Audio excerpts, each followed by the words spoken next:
నందు ఇవాళ రుద్రాణి గోవు అనుకోకుండా మా ఇంటి ముందు చక్కగా కూర్చుంది ఆసీనులయ్యి మరి.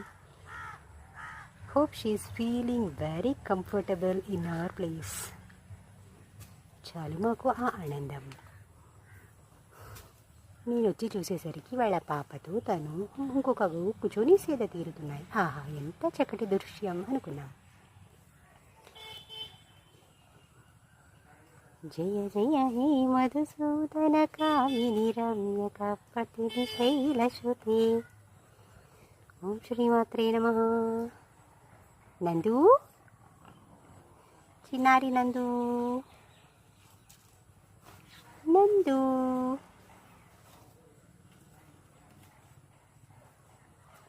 నందు వాళ్ళ అమ్మతో భలే ఆడు.